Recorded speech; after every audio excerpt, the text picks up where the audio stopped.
আসসালামু আলাইকুম। আজকে আমি আলোচনা করব দিশা এনজিও সংস্থার একটা নিয়োগ বিজ্ঞপ্তি সম্পর্কে।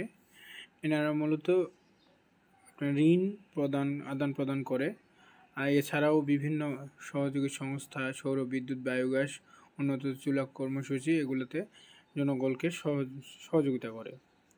তো বিভিন্ন পদে অনেকগুলো লোকজন নেবে। তো 1 নম্বর পদ হচ্ছে জোনাল ম্যানেজার, 5 জন। আপনার চাকরি স্থায়ী হওয়ার পর বেতন ৬৯,১০০ টাকা। স্নাতকোত্তর বা মাস্টার্স পাস হতে হবে, বয়স 45 হলেও হবে, 5 থেকে 8 বছরের অভিজ্ঞতা থাকতে হবে। 2 নম্বর পদ হচ্ছে এরিয়া ম্যানেজার, লোক 10 জন, বেতন 40,000, স্থায়ী হওয়ার পর 59,245 টাকা। এটাও হচ্ছে আপনার ন্যূনতম স্নাতকোত্তর বা মাস্টার্স পাস হতে হবে, বয়স 40, এটার 3 থেকে 5 বছরের অভিজ্ঞতা থাকতে হবে। 3 নম্বর পদ হচ্ছে ব্রাঞ্চ ম্যানেজার, লোক 20 জন, বেতন হচ্ছে আপনার 44,643 টাকা। এটা হচ্ছে ন্যূনতম স্নাতক পাস হতে হবে, আর বয়স 35 পর্যন্ত আবেদন করা যায়। অভিজ্ঞতা 2 থেকে 5 বছরের হতে হবে।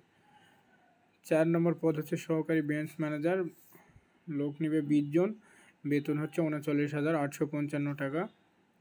এটাতে ন্যূনতম শিক্ষাগত যোগ্যতা স্নাতক, বয়স 35 বছর পর্যন্ত হলেও আবেদন করতে পারবেন, 2 বছর বাস্তব অভিজ্ঞতা থাকতে হবে। লোন অফিসার, লোক নেবে 100 জন, শিক্ষানবিশকালে 27,875 টাকায়, স্থায়ী হওয়ার পর। এখানে কোনো অভিজ্ঞতা থাকতে হবে না, যদি অভিজ্ঞতা থাকে তারা অগ্রাধিকারের মাধ্যমে তাকে নিবে। আর এটাতে স্নাতক পাস, বয়স 35।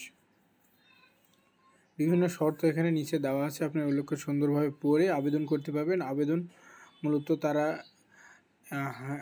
একটা খামে করে তাদের ঠিকানায় পাঠাতে হবে। আরও বিস্তারিত ডিসক্রিপশন বক্সে দিব, আপনারা সুন্দরভাবে পড়ে আবেদন করতে পারবেন। সকলকে ধন্যবাদ। আসসালামু আলাইকুম।